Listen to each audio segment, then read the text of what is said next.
O que há de mais profundo no estudo do sudário? Bem, essa pergunta ela tem um pressuposto que é o de que o sudário ele é uma espécie de obra de arte, né? Que tem, por assim dizer, níveis de interpretação, né? Primeiro, níveis mais superficiais e mais simplórios, né? Que qualquer um poderia encontrar, né? Depois, níveis um pouco mais profundos, que denotem uma camada a mais de interpretação. E, por fim, um nível unitário, que englobe todos os tipos de interpretações possíveis em uma coisa só, né? E que o explique por inteiro, né? E, bem, só dá para saber se ele tem de fato algo assim ou não, investigando na prática, né? E o sudário tem uma espécie de porta de entrada ao entendimento dele e à compreensão dele, que foi aquele fenômeno inicial que de fato suscitou o interesse e as pesquisas sobre o sudário, que foi a primeira tirada de negativo dele, que revelou como uma foto negativa, né? E não como algo em si mesmo positivo, né? A foto tirada pelo Secondopia, né? Cujo negativo mostrou muitos mais detalhes e mostrou a imagem verdadeira do sudário em detrimento a como o vemos normalmente, né? E, bem, essa experiência não deixa de ter algo de muito sugestivo, porque é interessante que nós só tenhamos descoberto, só temos descoberto essa propriedade da negatividade, que não é algo necessariamente ligado à fotografia, depois que já havia uma certa cultura fotográfica bem consolidada. De tal forma que, quando nós descobrimos que o sudário ele é um negativo, nós somos levados, por coincidência ou providência, a interpretá-lo como uma fotografia e a tudo que uma fotografia significa, né? O que significa? Se o sudário ele é uma obra de arte, nós poderíamos colocar uma segunda questão, que é que tipo de obra de arte é? E essa propriedade parece começar todo o estudo do sudário dizendo isso. Ele é parte da arte fotográfica e deve ser interpretado segundo os princípios desta arte, né? A fotografia, que nós poderíamos dizer que é uma espécie de pintura translúcida, né? Que, diferente da pintura que busca compor coisas conformes ou não a realidade, a pintura ela só busca transparecer e ser o mais transparente possível em relação àquilo que a realidade é, né? E não a qualquer aspecto da realidade, mas aqueles aspectos mais luminosos e ricos, mas que são parte da própria realidade, né? Aí poderíamos dizer, tudo bem, mas você pode alterar a fotografia. Sim, mas quando você coloca filtros e edições, etc., nas fotografias, elas tendem a se tornar algo mais parecido à arte da pintura do que a arte própria a qual ela pertence, né? Porque a essência dela é ser uma arte translúcida e de captação do concreto tal qual é, né? Por assim dizer, o artista de todas as obras é o ser humano, mas na fotografia é, de certa forma, a própria realidade. E é segundo esses princípios que o sudário se interpreta, né? E bem, então o vejamos como uma fotografia. A fotografia ela tem uma propriedade muito interessante, que ela sempre é fotografia de algo em algum momento muito concreto e retratando um episódio muito concreto, né? Diferente da música, que pode ter um tema absolutamente abstrato, diferente da pintura, que não precisa necessariamente retratar um momento específico do tempo, a fotografia ela se liga a todas as propriedades reais que qualquer episódio real e histórico pode conter, né? Tempo, lugar, sujeitos envolvidos, etc., né? E bem, a resposta fácil do sudário é que ele é uma fotografia de Nosso Senhor morto, né? Só que eu acho que é aqui que está a coisa, né? E aqui uma sugestão que eu dou é de que, depois vamos dar indícios disso, mas de que não é exatamente uma foto de Nosso Senhor morto. Ora, mas se não é de Nosso Senhor morto, é de quem então? De Nosso Senhor ressuscitado? Também não. O que parece sugerido ali é de que o ponto histórico que o sudário fotografa é aquela exata transição entre Nosso Senhor morto e Nosso Senhor ressuscitado. É Nosso Senhor ressuscitando, né? É aquele limite entre a morte e a vida, entre as trevas e a luz. E assim, ele retrata ao mesmo tempo a paixão de Nosso Senhor e a ressurreição, em uma só foto, em um só instante. E acaba marcando em si todo o mistério pascal. É como se fosse, sendo estudar a primeira fotografia, ele é a fotografia do momento mais dramático de toda a história humana, que é o exato instante no qual Cristo ressuscita. Né? Bem, indícios disso. Né? O sudário, como toda pintura, ele pressupõe uma espécie de puzzle interno. Né? Você não consegue interpretá-lo simplesmente vendo-o à primeira vista, mas você precisa de fato analisar cada elemento que está em jogo ali, mesmo os mais escondidos. Né? Isso é uma coisa que as artes normalmente não têm, e que de fato apenas o próprio Deus poderia colocar numa arte, numa obra, numa pintura, numa fotografia. Que são elementos que fogem à própria capacidade atual humana e que só podem ser percebidos mediante o desenvolvimento científico da própria sociedade como um todo. Né? E de fato você vai coletando um elemento aqui, outro elemento ali, e aos poucos cada uma dessas partes vai se compondo e forma um todo. E aí você dá um passo atrás e diz, tudo bem, consciente de tudo isso, agora deixando os equipamentos de lado, eu como homem, o que percebo da somatória desses elementos? Qual é a interpretação unitária do sudário? Né? Isso é tudo bem, eu vi cada um dos detalhes, mas agora a totalidade. Que impressão faz em mim?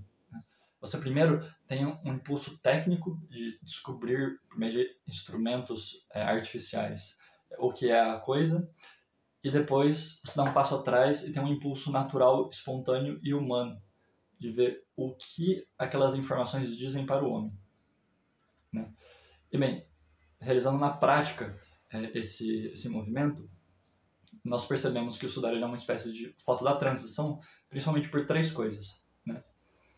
Primeiro, talvez seja mais notório, por uma descoberta que fizeram recentemente, de que o sudário ele tem linhas estroboscópicas, né? Que quando nós tiramos uma foto de uma coisa e ela está parada, ela tem uma fixação única no quadro da imagem. Né? Mas se nós tiramos foto de uma coisa em movimento, a gente vê aquele rastro. Né? Uma mesma coisa marca muitos pontos da imagem. Né? E você fazendo uma limpa, principalmente nos traços do tecido do sudário, deixando só as marcas da imagem de fato, em certos pontos específicos dá para você ver um certo rastro de um mesmo elemento, normalmente em três posições diferentes, né, ao longo do mesmo tecido e fazendo o mesmo movimento. Né, que, se bem me lembro, é um movimento para cima e um pouquinho para baixo. Né? E o que dá a entender que a foto ela não é estática, mas ela é uma foto dinâmica, que foi tirada a foto de um objeto em movimento. Né? Em segundo lugar, e aqui é um pouco de especulação, mas que eu acho que a coisa tem uma base razoável, aquela descoberta das moedas nos olhos do sudário. Né? Que descobriu que o homem do sudário ele tem moedas, né, presentes e fotografadas no pano, né, que teriam sido postas nos olhos de Nosso Senhor no momento da sepultura. Só que é uma coisa interessante. A moeda ela não está nos olhos exatamente, né? Mas elas estão assim, do lado, dando a entender que elas caíram. Né? E bem, há muitas especulações, né? Talvez tenha sido, de fato, uma queda natural da coisa, só que uma reflexão que eu proporia. No momento mesmo do sepultamento, certamente quem colocou a moeda ali visava algum efeito com aquilo, seja ritualístico, seja para que o olho não abrisse, independente. O efeito só seria conseguido se a moeda estivesse de fato em cima dos olhos. Né? E quem as colocou ali conferiu se elas estavam ali no momento mesmo do sepultamento. Então, pelo menos até a fechada do sepulcro, com certeza as moedas estavam nos olhos. Se elas tivessem caído, de duas uma, ou o cara teria ajeitado, ou ele teria tirado de fato, porque elas perderiam a utilidade. Né? E bem, o sepulcro estava selado por uma pedra. Não entrava vento ali. Tudo bem, tinham animais ali, mas era uma região um tanto isolada. Né? E, de novo, nada impede que em 3 dias não tenha acontecido algo e a moeda tenha caído. Mas é um pouco improvável. Principalmente a um outro que é um ser estático. Né? E, pelo menos, claro que a longo prazo você tem, sim, os movimentos naturais de deterioração, mas pelo menos nos 3 primeiros dias é um período bem calmo, por assim dizer, né? E o fato delas estarem caídas, nem com a posição mudada, mas de fato caídas, dá a entender um certo movimento daquele suporte no qual elas estavam, que é o rosto do próprio defunto, né? E por fim, a própria imagem e feição de Nosso Senhor, que isso demanda uma sutileza a mais, mas que ela não parece ser a foto de alguém morto, né?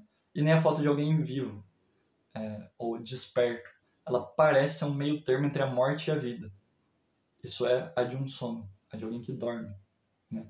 Seja alguém que acabou de se pôr para dormir, seja alguém que está prestes a acordar e despertar. E, de fato, isso também é uma coisa estranha, porque nós sabemos que com a morte você tem a rigidez cadavérica, né? Que é uma certa rigidez dos membros do corpo naquela última posição, né? E os próprios pés do homem do sudário estão um pouco assim, né? Eles não estão na mesma direção, mas eles estão assim, né? Porque, só mostrando, na cruz eles ficavam assim, né? E tendo assumido essa posição, depois de morto eles continuaram assim, né? Isso também acontece com a expressão da face, né? E nós sabemos que as últimas expressões na face de Nosso Senhor foram de agonia, porque ele morreu agonizando, né? E absolutamente não é isso que você tem na face do sudário, né? Absolutamente não é a face de alguém que agoniza, e nem algo parecido com isso. Pelo contrário, é realmente a expressão de alguém que morreu em paz e no sossego, né? Ou de alguém que está retomando a paz e o sossego por algum outro motivo misterioso. E aqui os cristãos dizem que a própria ressurreição de Nosso Senhor, né? De tal forma que, com tudo isso, o sudário ele se mostra não como uma foto apenas da morte e do sofrimento do Cristo, mas também da ressurreição, né? Na verdade, dos dois momentos, pelo momento intermediário. Não é uma foto nem dos infernos e nem dos céus, mas realmente dos dois juntos, né? Nessa espécie de região intermediária, né? Não é nem uma foto corporal nem espiritual, mas tem os dois, né? E talvez essa seja a grande sacada do sudário e de onde realmente brotam os frutos dele, né? E, por fim, há mesmo um certo sentido espiritual ali, né? No sentido de que uma foto de Nosso Senhor, foto, entre aspas, de Nosso Senhor apenas morto, suscitaria no máximo uma reflexão sobre a nossa morte. Uma foto de Nosso Senhor ressuscitado suscitaria uma reflexão, sim, sobre a vida que vem depois, mas inadequada à nossa realidade aqui, né? Nós não sabemos como é um homem ressuscitado. Não daria para você sobrepor a foto do sudário a qualquer momento da vida de qualquer sujeito, né? Agora, sendo o que é o sudário, consegue ao mesmo tempo se conformar a um fato e a um dado que acontece conosco, que é a morte, né? Quanto também prometer, nessa mesma sobreposição com o fato nosso, com a nossa morte, a ressurreição seguinte, que vai suceder, né? É quase como se, posto sobre o nosso corpo morto, o sudário nos lembrasse que essa nossa morte é uma espécie de sono, né? E que, graças a Deus, está fadado a terminar e aqui em algum momento despetemos dele para viver eternamente como aconteceu com Cristo, né? Bem, é isso.